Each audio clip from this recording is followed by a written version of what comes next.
Hello, Tom Lavecchia here with the New Theory podcast continuation. This started out as kind of like a little fun experiment and has grown dramatically. We already had Nathan Chan of Founder Magazine, Michael Francis, mobster who made $5 million a week, turned Christian speaker, and very recently had Jared Glant on, who Grant Cardone jumped in the middle of the podcast, which was insane. I'm such a fanboy, but it was insane. This next guest, and this is arguably the best guest so far for many reasons. Talk about podcasts. This guy's a guru. His name is Jeremy Ryan Slate. Started his own Create Your Own podcast. Has some players on like Grant Cardone, Kevin Harrington. I mean, I can go on forever. But without further ado, Jeremy Ryan Slate, how you doing today, buddy? Hey, Tom, I'm doing awesome, man. And I hope the audience just understands how lucky they are to have you, hanging out with them here and, giving them all your knowledge, man. So stoked to be out here hanging out with you, man. I appreciate that. That means a lot coming from a guy like you. So this is kind of interesting. So you're a podcast guy, and this is crazy. But if I, ask for an interview, or if I ask for an email, anything, I'm going to get a no. You throw the word podcast in there, it's like you're driving around in a 2017 LaFerrari. To walk us through the podcast phenomenon and how you leverage it for your success. Sure. Oh gosh, where would you want me to start there? It's kind of interesting because for a number of years I've been an information consumer, but not really an information producer. I think it's something interesting about, this generation. I'm 30, so I guess I'm considered a millennial, but it's we consume so much information, but we don't create anything. And I was like, all right, well, how can I get my creativity out there? How can I do something cool? And like you were saying, with a lot of influencers, they just don't have the time, man. And if you want to hang out with some of these guys, like my business partner just interviewed Jay Abraham. Oh, wow. And I think Jay charges $15,000 an hour, wow. But yet he gets him on a podcast for an hour for free. So it's really interesting because the type of platform that we have here, it's cool in the way that we're actually able to offer them something, which is exposure to an audience.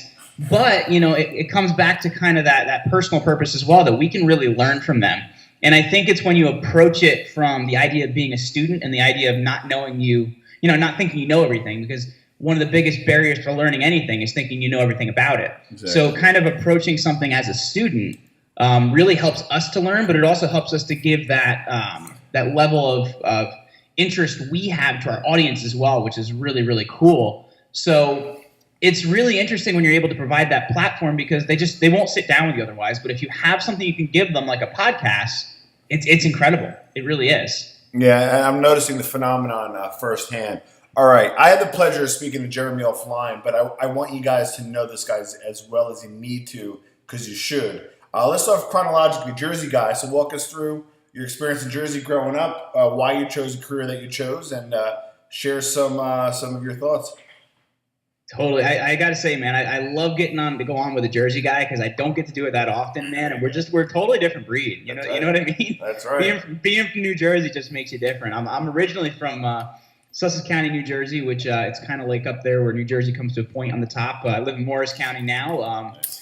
I had a newspaper route from the time I was 11 years old, and I was doing probably anywhere from $500 to $1,000 a week at every 2 weeks at 11. So there you go. Wow. It's always about trying to do something. And the interesting thing is I've always been an academic. So I was, went to Pope John High School in Sparta, nice. Seton Hall University, went to Seton Hall, then sent me to Oxford. So I studied literature there. Wow. Got my MA in history, and then ended up teaching high school. And I was kind of it's kind of like getting the participation award when you're going for the gold medal. So it was a bit rough, man. They put me in a room with 40 kids, and I had no training whatsoever. I just was hating my life every single day, because the goal was to be a college professor, and it just didn't work out like that.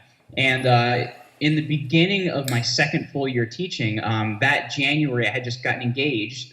And this was 2013, and March of that year, my mom had a massive stroke. Wow. So she lost full usage of the right side of her body, lost all her language skills. So I was in a pretty rough place at that point in time. Not only was I not happy with work, I had almost lost a parent. And if you kind of rewind the whole game back to when I was 19, I had what was supposed to be minor knee surgery, but I actually got last rites at 19 because they couldn't keep me breathing. I was starting to have like some heart failure issues and stuff like that. And life didn't kind of change. I was just like, all right, let's keep being an academic. And then you fast forward back to 2013 when my mom had this stroke. It really kind of made me realize mortality, right? Life is a finite thing, and you only have so much of it. So I'm like, do I want to be doing this the rest of my life? Wow. So in June of that year, I was approached about a network marketing opportunity. It's not what I do anymore, but it was enough to make me look at doing something else. Okay. And I saw that presentation. I'm like, dude, I'm going to make like $1 million like next week. Needless to say, it doesn't work like that, Tom. And so I quit my job, which was crazy. But it was something to get me off my ass and make me quit. And I remember at that point in time, I still cared for a lot of stuff at my parents' house. And I was mowing the lawn one day. My dad comes home. I'm trying to fix a lawnmower. He's talking to me about, you get one job for 40 years and you retire. And we both know it doesn't work like that anymore. And I said, Dad, I want to create my own life. And he looked at me and he goes, good luck with that, bud. Now he's one of my biggest fans. Nice. But and that kind of took me down this journey of entrepreneurship, going from, network marketing into selling life insurance. And that was an interesting experience. Selling life insurance, after 70 years old, you're not able to sell insurance to anybody anymore, but you're still required to go check on them and just see how they're doing. And I just remember this one experience. I visited this 80-year-old man who's this is where it pays to do your research. His wife had just passed away recently, and I didn't know it. Oh, wow. So I checked in. I said, hey, how you doing? How are things going? And he goes, things aren't going so well. My wife passed away. I said, oh, sir, I'm sorry to hear that. Totally understand. And he kind of went off on me. He goes, how can you understand? You're young, and you have your life ahead of you, and you have all this. So it kind of pays to do your research. I didn't last that long in insurance. Yeah. Ended up in digital marketing, and that's what kind of took me to this whole idea of doing the podcast. Okay, so there's a lot to absorb here. So first, how's Mom doing? She's doing all right. She can't really work anymore. She's closing in on 60 at this point, but she's doing as well as she could. And I got to have my mother at my wedding, so that's really cool. But nice. She's really still does not have her language skills and stuff like that. Got it. And more importantly, she did see you at your wedding, and congratulations on your wedding. How long have you been married for? Closing in on 2 years. For last year, for our first wedding anniversary, I got my wife a pig, because she's always wanted a mini pig. So we have a pig that actually, sleeps in bed with us and everything. Nice. Our social media director is an animal lover, and she had pigs growing up, and I think she wants a pig. So she's listening in here, and she's smiling. So with that being said, okay, so I'm glad your mother is here with you, and I'm glad she got to see you be married and appears to be happily married. So God bless. So things are going from that front. When things happen like that, you can't plan for that, right? Obviously, bad things happen.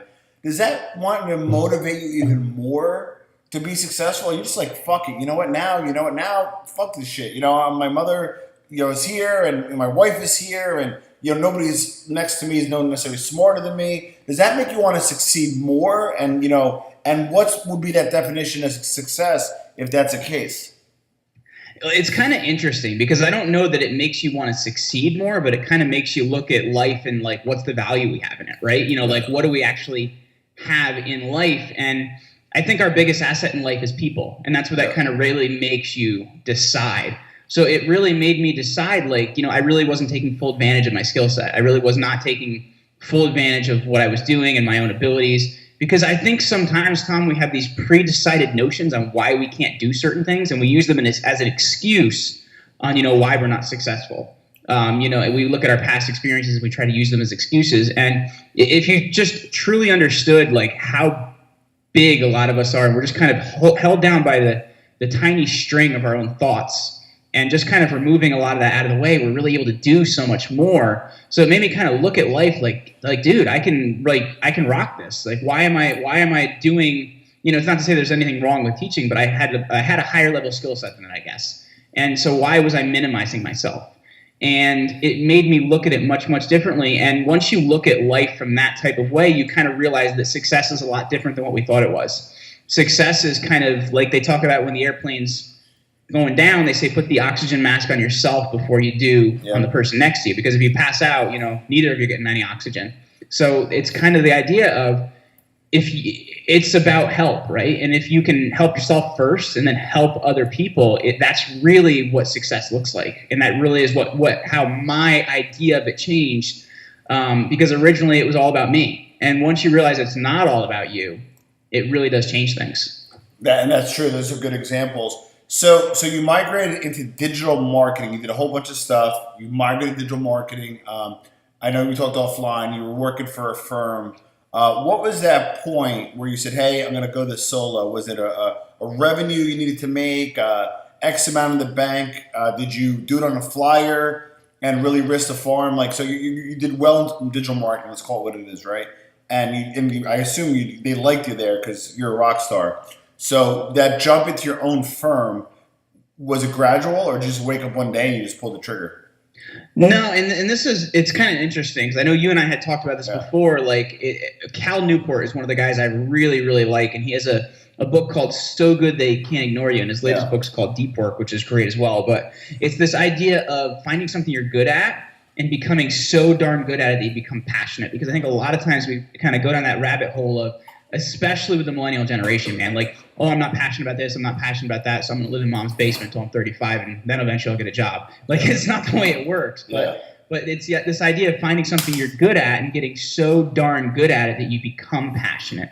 So for me, it was having a job, working at someone else's digital marketing firm, doing all their social media, doing all their copywriting, web development, HTML, all that fun stuff, all of which I learned on YouTube, too. That's why I love YouTube. Nice. But it's this idea of having something so that you're not freaking out, because a lot of times we start to put the money first, right? And if you're really going to create something valuable and create something cool, you have to have some sort of something stable to go on. And, that's really what having income at that time, working for somebody else's firm, enabled me to do, why I built all this stuff part-time.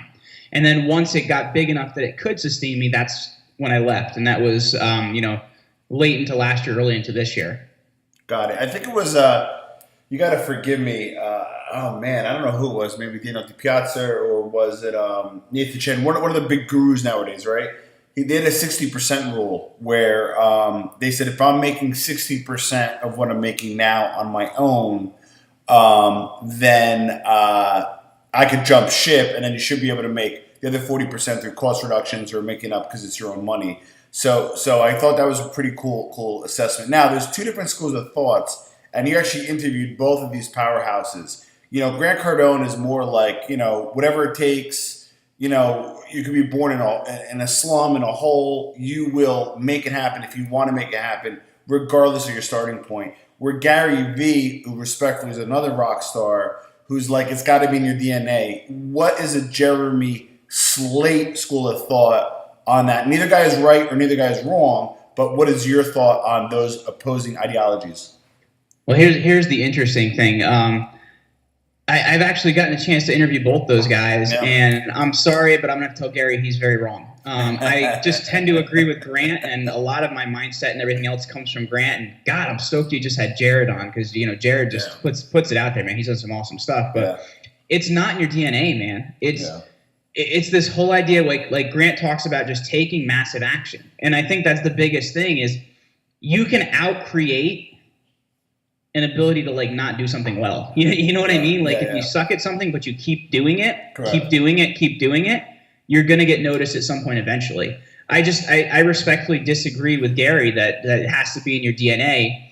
And I think if you work your butt off, you can get there. Now, I do think there are some people that are, especially in the digital space, not giving out value with this whole way of, I'm going to be a coach and I'm going to do this and I'm going to do that. JP Sears has a great video about that. There's this whole idea of people that just want to sell a high-end product and not give any value. That's totally different. Correct. But that's what a lot of the coaching industry has become, especially in the digital space. Now, there's some people that are doing it right, but there's a lot that aren't and that are giving them a bad name. So those people, I don't really think they're entrepreneurs, they're scam artists.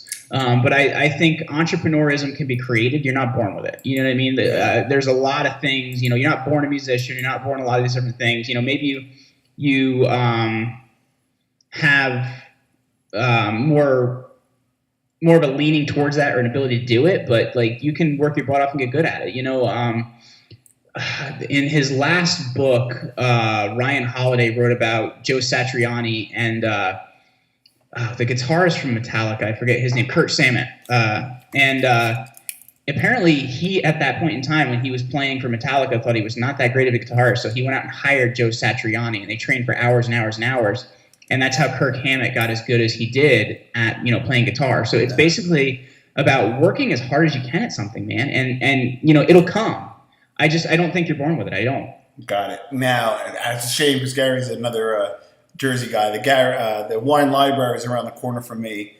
And I know he killed it in wine and got over to digital. So Gary and other folks, Gary bought out Pure Wow, which is, women's centric website. Us over here at X Factor Media, the owner of New Theory, is developing New Theory. You have, get featured as well as another media property. Obviously, digital marketers are saying, hey, I'm going to do it on your behalf.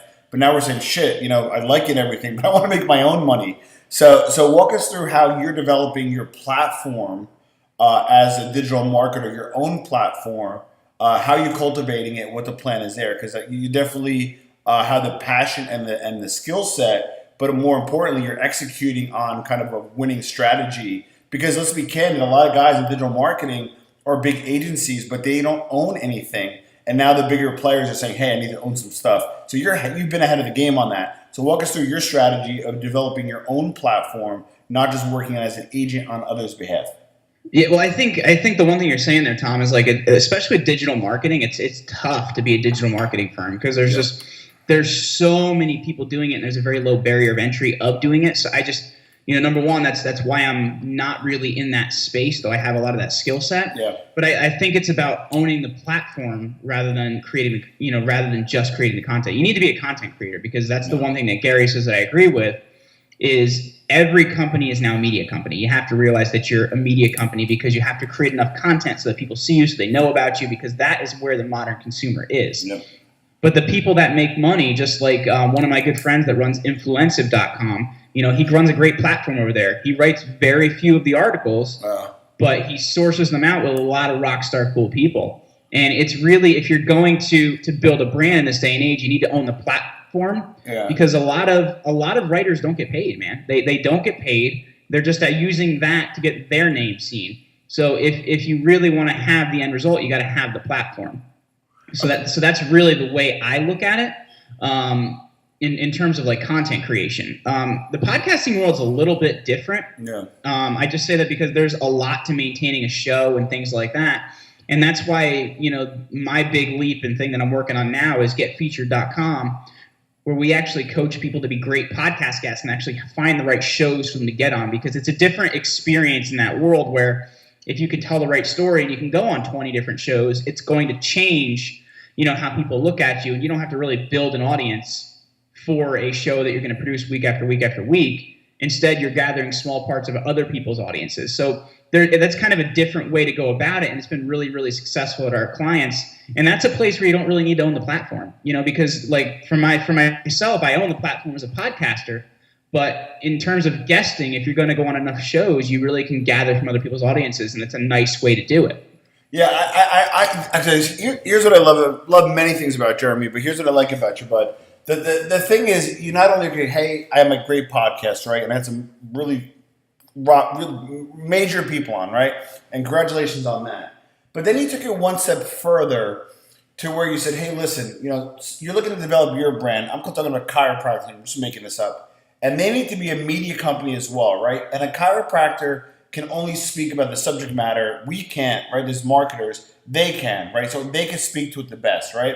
So then you take this chiropractor and you say, hey, let's cultivate you. Let's help you, I guess, like media training, speaking the sound bites, when to make things interesting, when to pull back, all that great stuff. But not only that, but you're also putting them on the right podcast that fits. So like not only are you creating a platform for yourself, but you're helping your clients create that content. So I'll tell you right now, I work with plastic surgeons, and I love plastic surgeons.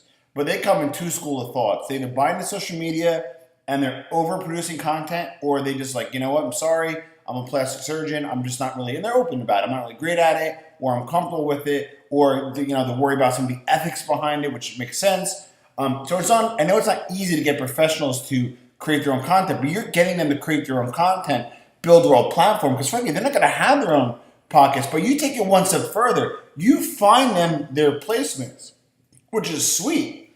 So then on top of that, if let's just say I come to you and I want my own podcast, I understand you also will help people create their own podcasts as well, correct? Yeah. And it's just to go back to that too, like when you're getting on shows, it's important to have a unique, value proposition, because if you're just going on as I'm a chiropractor and nobody's going to want to interview you, you have to figure out, what type of unique value you can offer. So that's just one thing I would add to that. But then also, I have a podiatrist that we produce a show for called Take Back Your Health Now. And something that's really smart that we've done with that show is he's interviewed a lot of leaders in health. So it's a positioning thing, right? Like if somebody sees you and they see this person, it's really cool because now you've borrowed some of their credibility. And the more of those people you interview, the more you're building an audience off of their audience. It's crazy, man. It's like a very meta conversation of building audiences off others. Yeah. But it's really interesting when you're not well established in that space, right? Exactly. So give us the revenue stream. So you have Get Featured is one company which will help me get featured and develop me as a podcaster, and then there's Slate Media, which is exactly the production of, correct? Yeah. So we have the two companies. Get Featured is a totally separate entity from Slate Media, and basically we coach people to be great podcast guests, help them find the right shows, get them scheduled and all that, and then help them promote it. And then Slate Media is actually the production side, and Create Your Own Life is actually the promotional and PR side of Slate Media, like to teach, to have more people find out about that, because that's how I figured out how to do it all. You know what I mean? So it's it's a very, very, very comprehensive service in terms of we help you put together the show vision, the graphics. We help you find all your guests and book all your guests. We do all the editing. Literally all you do is show up for the interviews. I even give them briefing sheets the day of the interview so they know what to ask them. So it's a very comprehensive thing for the busy person that doesn't want to produce a podcast themselves, but they want a podcast. So to me, it's let me tell you, it's a lot of work, but in that busy executive model, they don't want to do the work, but they want the results. Exactly. So you monetize it, I'm assuming, on kind of a rate retainer, I assume subscription model. And then for your podcast, do you sell ads? I mean, I know I grossly underestimated the power of the podcast. So what's the model on the podcasting side? Is it, and you made it clear, which I love, you don't pay to be on your show, which I think gives it more validity, which is sweet. So how do you monetize that? Well, I think that's, when you're saying paying to be on your show, I think that's a really tough ask, right? Mm-hmm. Because you're asking these really big people that are busy to be on your show, and then you're going to charge them money. It's like, I don't know, man, that doesn't really work. But it's the typical thing in the media and podcasting and everything world is this whole what they call CPM, and that just comes from the M, which is the Latin for thousand. So it's basically the cost per thousand, and a lot of them it's really, really, really cheap. So if you have a smaller show but it offers a ton of value and has an engaged audience, you're not really going to make any money off this whole cost per thousand. And what that means is, let's say your cost per thousand is $15. And you have 1,000 listeners. That means you make $15. So you do all that work for 1,000 people and you make $15. It's just not really worth it. So a lot of shows, what they've started doing is more of a pay per show. So like for myself, I have 3 ad spots on my show, and we have 2 opening roles and a mid roll, and then I'll charge a flat rate for each of those. Depending on what it is, it'll be $75, $100, and they pay per show. Nice. And it really kind of gives you more control and more ability and income to sustain that show, because you don't have to be poor, man. Like there's just no point. Like if you look at a paradigm and you don't agree with it, it's like Tim Ferriss says, if you see something not working, do the opposite. Yeah. So I just don't see I know YouTube's seen a huge swing in this. Now creators getting screwed with how much they're making. It's just not much at all. Correct. And they're doing a lot of work for a lot of these advertisers, not really making any money. So it's you got to look at that paradigm and figure out how you can flip it for yourself. And that's why I like, that sort of a model of just charging people a flat rate in that way. Love it. Love it. All right. So what's in the future? I know Founder Magazine, now they're going to do more educational series, premium content, that kind of stuff. You're a media play now. So how are you going to monetize your platform in the future as you grow? Well, actually, we just started working. Well, not just started working. We have a book coming out in 90 days called Get Featured. Nice. So our Get Featured book is gonna be coming out in the next 90 days, and we're really excited about that. And that's kind of the first thing that's happening. There is going to be a How to Get Featured in Media course coming out later this year, which should be really cool. Nice. But the real thing we're concentrating on now is podcasts. In the future, it's going to be publications. It's going to be a lot of other stuff. But we want to really keep the main thing. So we create the best possible quality humanly possible.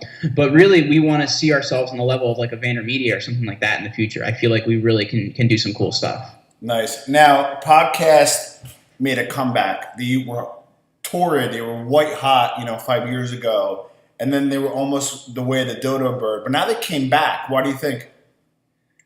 I wish I could tell you, man. I really wish I could tell you. And it's funny because I've been a listener since 2004, and they were huge, and then they like almost died. Yeah. If I had to look at anything, I would say since Apple is kind of the biggest driver of traffic, about 80% of all podcast listeners come from an iOS device or from iTunes. Yeah. I would have to say, if you probably looked at it in unison with the growth of the iPhone, adding the podcast app, it didn't come in until I think iOS version 7, where it came standard on all devices. You'd probably see a pretty good correlation between the growth of podcasts and the growth of iTunes. Got it, because they built a platform. Yeah, absolutely. Well, and because you could get it on devices, but it didn't come standard, I think, until iOS version 8. And just to give everybody an idea, we're on iOS version 10.3 right now. Wow. So they grew the platform, but they also grew they grew the ecosystem, and by virtue of that, grew the listenership. Well, listen, Jeremy Slate, this is not the first or last time we're going to hear from you. I'm excited about what you're doing. I know you're a rock star. I love what we're doing. I love what you're doing. We're going to put links to all 3 of your properties because we need to get your message out, because I believe anybody who listens to you will continue to listen. So any parting words before we conclude today? I would just say, going back to Cal Newport, find something you're good at and become so damn good at it that nobody can ignore what you're doing, and you'll be passionate then, man. So that's what I would say. Thank you so much for having me, Tom. Anytime, Jeremy. Talk very, very soon. That was Jeremy Slate, and has multimedia properties Get Featured, his podcast, which I believe is a rock star, as well as Slate Media, which will give links. And Jeremy, thanks again.